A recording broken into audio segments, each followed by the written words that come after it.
혹시나 했는데 역시나 윤석열 전 대통령은 오늘도 모습을 드러내지 않았습니다. 사실 불출석은 예견된 일이었습니다.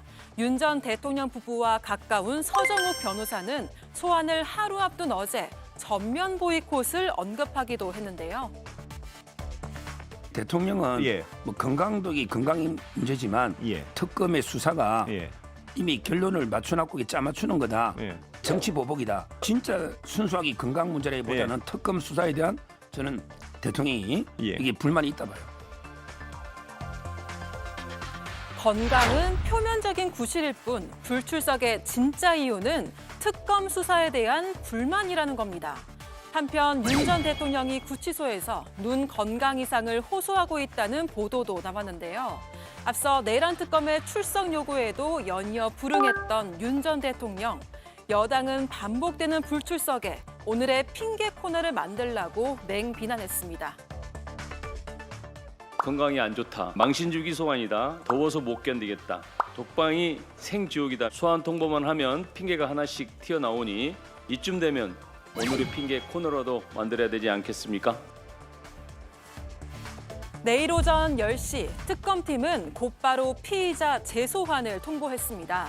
불응 시 강제 구인도 검토할 방침인데요. 내일은 출석할 걸로 기대한다는 김건희 특검. 윤 전 대통령은 과연 특검의 기대에 부응할까요? 네, 내란 특검에서 앞서 2차례 또는 3차례 인치에 불응했기 때문에 여기까지 합치면 3-4차례가 되는데요. 이때 소환에 불응했고 오늘은 김건희 특검입니다. 김건희 특검이 오늘 오전 10시까지 와서 조사받으라라고 일찌감치 통보를 했는데 많은 예상대로 오늘 출석하지 않았습니다. 그리고 내일도 출석하지 않으면 강제 수사도 염두에 두고 있다 이렇게 말했는데요. 문홍주 특검보의 브리핑 잠깐 보고 이야기 나누겠습니다.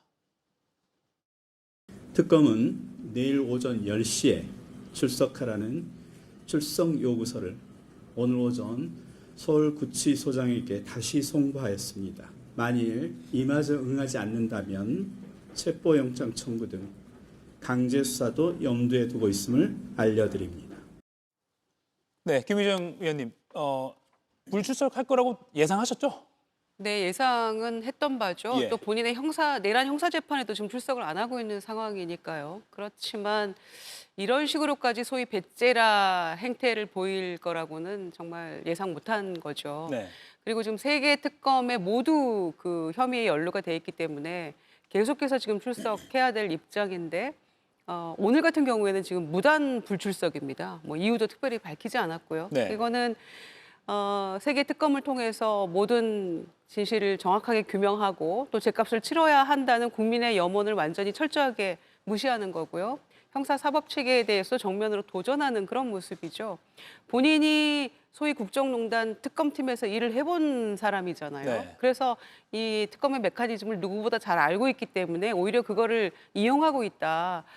이렇게 마저 생각이 되는데 과연 본인이 수사할 때 피의자가 이런 식으로 태도를 보였다면 어떻게 했을 것인가 제가 반문하고 싶고요. 그래서 내일 오전에도 또 출석하지 않으면 뭐 강제 구인이라도 하겠다고 하는데 체포영장을 발부해서라도 저는 본인이 나와서 뭐 묵비권 행사하는 그거는 별개의 문제지만 적어도 출석해서 얘기를 해야 되는 거 아니겠습니까? 그런 모습이 마지막 국민들에 대한 저는 예의라고 생각을 합니다. 마지막 국민들에 대한 예의다. 이재용 의원님, 그럼 내일은 출석할 거라고 보십니까? 안 할 가능성이 커 보이긴 하는데요. 뭐 지금의 패턴을 보면 안 할 가능성이 거의 뭐 100% 아니겠어요? 네. 그래서 방금 말씀하셨듯이 많은 국민들께서 이 부분에 대해서 매우 답답해하시는 것 같습니다. 일단 그 특검의 기간이 있잖아요. 그 기간 동안에는 최대한 협조를 안 하기 위해서 그게 법리적으로 뭐 본인한테 유리할 수도 있다고 판단할 수 있겠죠. 뭐 그거를 어떻게 그 방어권을 이렇게 활용하는지에 대해서는 할 말은 없지만 어찌됐든 간에 우리의 한때 대통령이었고 그 당시 있었던 모습을 비추어 봤을 때는 뭔가 좀 더 당당한 모습을 보고 싶어하는 사람들이 있을 겁니다. 네. 그 부분을 채워주지 못하고 있는 부분은 매우 아쉽네요. 매우 아쉽다. 일단 안 나오는 이 상황에 대해서 윤 전 대통령 측근이라고 불리는 서정욱 변호사는 이게 뭐 건강 문제라기보다는 불만 때문이다. 그래서 전면 보이콧을 하는 거다라는 취지로 얘기했는데요. 지금 그래픽 준비되어 있습니다. 어제 라디오 생방송에서 이렇게 말했습니다. 순수하게 건강 문제라기보다는 특검 수사에 대한 불만 때문이다라고 말했습니다. 그런데 오늘 방송 전에 몇 가지 언론 보도로 속보로 전해진 바에 따르면 윤 전 대통령 측에서는 오늘 불출석 이후로 주치의로부터 실명 위험이 있다는 소견을 받았다라고 주장을 했다는 겁니다. 이게 일부 언론에 보도가 됐고요. 이에 대해서 마침 그 무렵에 브리핑을 하고 있던 특검 측에서는 기자들의 이 질문이 나오자 공식적으로 전해 들은 바 없다라고 해서 이 실명 소견을 받았다는 주장이 아직까지 특검에는 공식적인 문서나 이런 것으로는 확인되지 않은 것으로 현재까지 정리를 할 수 있을 것 같습니다. 김용남 위원님, 네. 그러면 건강 문제일지, 뭐 불만 표시일지, 뭐 둘 다일지 왜 그렇다고 보십니까? 그런데 며칠 전에 본인이 청구했던 구속적 부심 그 재판에는 나갔거든요. 예. 그래서 5시간 가까이 재판에 참석을 했었기 때문에 순수하게 건강 문제 때문에 지금 뭐 특검 출석도 못할 상황은 아닌 것 같고, 지금 알려진 이른바 눈의 어떤 건강상의 문제라는 게 지극히 만성으로 진행되는, 그러니까 뭐 천천히 진행되는 질환으로 알고 있기 때문에 예. 그것 때문에 그 출석 못할 거는 아닌 것 같고요. 더군다나 그게 특검 수사나 재판에 출석 안 하고 서울구치소 독방에 있으면 낫는 병이 또 아니잖아요. 치료가 필요하다고 하면 사실은 그 서울구치소에도 의무실이 있고 또 바깥의 외래병원에서 치료가 필요하다고 하면 또 외출을 허락해 주거든요. 네. 수감시설에서. 그래서 건강상의 문제 때문에 출석 못한다는 것은 핑계에 불과해 보이고 그냥 나오기 싫은 거 아닌가. 뭐 모든 수사나 재판 본인한테 불리하게 전개될 수 있는 상황은 대응 안 하겠다, 귀찮다, 뭐 이런 태도 같습니다. 네, 아무튼 지금까지는 윤 전 대통령 측은 실명 위험 소견이 있다라고 주장을 하고 있는데 특검 측은 공식적으로 전달받은 바 없다고 했습니다. 저희가 불응 일지를 하나 그래픽으로 준비를 해봤습니다. 워낙 많기 때문에 한 페이지 꽉 찰 겁니다. 작은 글씨 이해해 주시고요. 보시면 지난 10일에 재구속됐죠. 그리고 내란 공판에 불출석했습니다. 그 다음 날 내란 특검이 재구속 이후에 처음으로 소환을 했는데 여기에 불응했고요.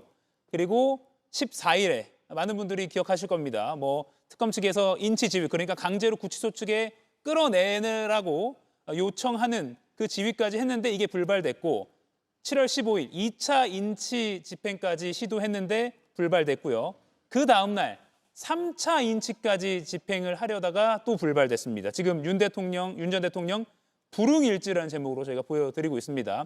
그런데 아까 김용남 위원 말씀하신 것처럼 그 중간에 있는 자신이 청구한 구속 적부심 신문에는 또 출석을 해서 6시간가량 비교적 건강한 모습으로 진술을 길게 했다라는 것도 나와 있습니다. 특검은 19일에 더 이상 시도할 필요 없다, 바로 기소하겠다라고 해서 재판에 넘겼습니다. 이건 내란 특검의 상황입니다. 그리고 24일 자신의 내란 공판, 재판이 진행 중인 것이죠. 여기도 불출석했고요. 바로 오늘 김건희 특검이 이번에는 공천개입 관련 수사를 하기 위해서 윤 전 대통령을 부르려고 했는데 불응했습니다. 이렇게 지금 저희가 그래픽 2장을 준비해야 될 정도로 불응인 상황입니다. 정강재 위원님. 예. 자신에게 불리하니까 안 나오는 거다라는 해석도 있어요. 어제 뭐 많이 보도가 됐습니다만 윤상현 의원도 윤 대통령 당선인 시절에 직접 전화를 받았다라는 취지로 진술했다는 보도도 나왔고요. 나가봤자 도움될 거 없다라는 판단도 있었을까요? 상식적인 수준에서 추론해 볼 수 있을 것 같습니다. 예. 그러니까 특검의 수사에 지금 응하는 것이 본인이 재판을 받는 과정에서 유리하게 작용할 것인가, 불리하게 작용할 것인가, 이런 전략적 판단을 하겠죠. 2017년에 윤석열 전 대통령이 직접 특검을 지휘한 경험이 있습니다. 당시 상황과 지금 상황 많이 유사한 것이 있죠. 특검에 가서 조사를 받게 되면 결국 특검을 취재하는 언론들의 윤석열 전 대통령이 어떤 식의 답변을 했다더라. 이것이 바로 보도가 되잖아요. 이런 여론이 조정되는 것에 대해서 본인이 좀 부담을 느끼고 있지 않을까 싶고요. 또 하나는 차라리 법정에서 이 본인과 관련한 판단을 받아보겠다라고 생각할 가능성이 크겠죠. 여전히 본인은 내란과 관련해서도 죄의 구성 요건이 되지 않는다라고 얘기를 하고 있고 이 강제 인치가 물리적으로 불가능하다는 점도 10분 활용한 게 아닌가 싶습니다. 예.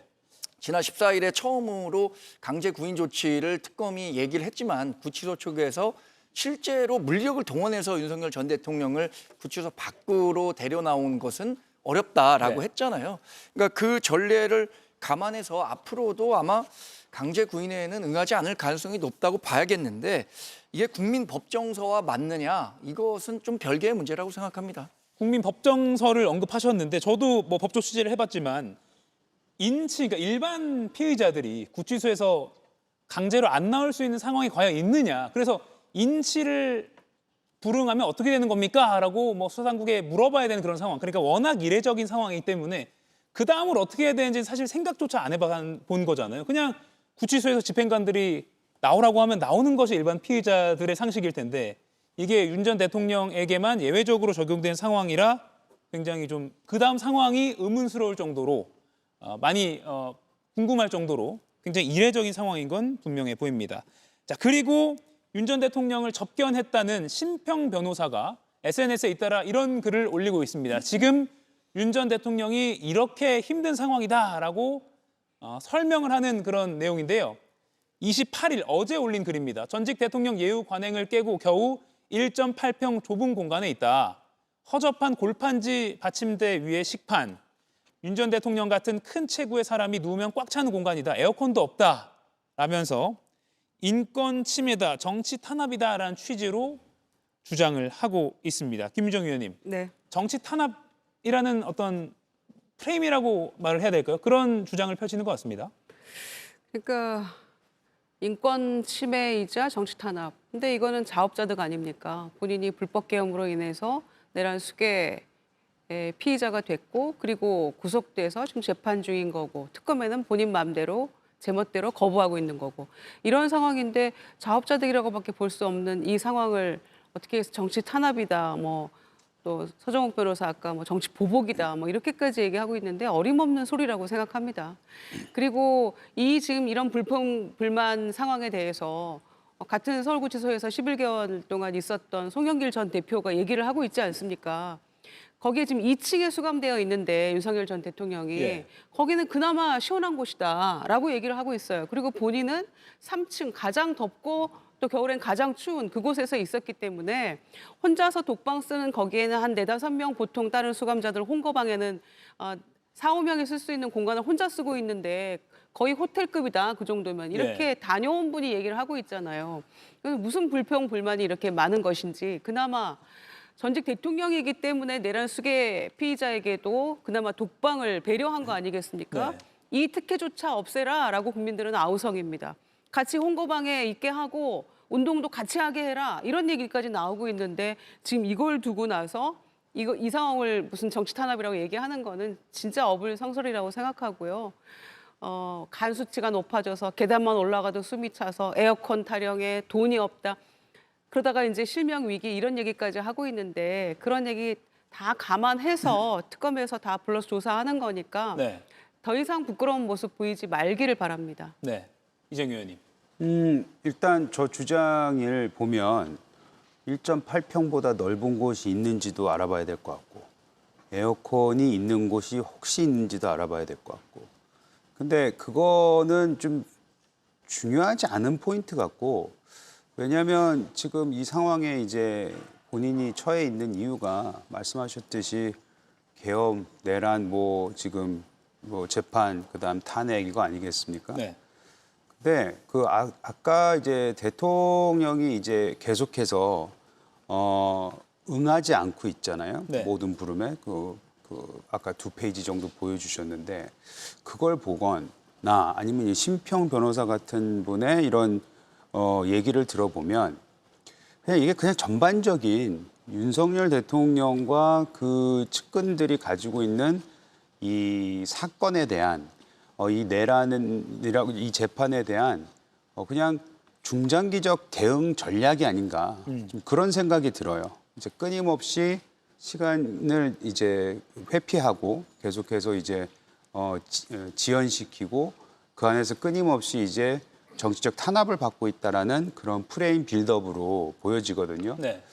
사실 지금은 이게 어떻게 보여질지 모르겠지만 이게 혹시 몇 년 후에는 상황에 따라서 윤석열 전 대통령과 이 측근들한테 진짜 이번에는 정치 탄압 받은 거 맞다라고 만에 하나 그런 프레임이 그런 분위기가 조금이라도 형성될 수 있지 않을까 저는 걱정이긴 하지만 예.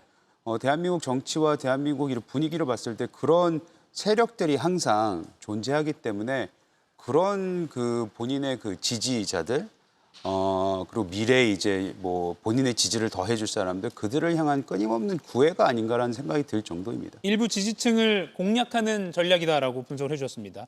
저희가 뭐 김건희 씨 목걸이 이슈도 있고 해서 다룰 내용이 많아서 마지막으로 이것만 좀 김용남 위원님께 여쭐게요.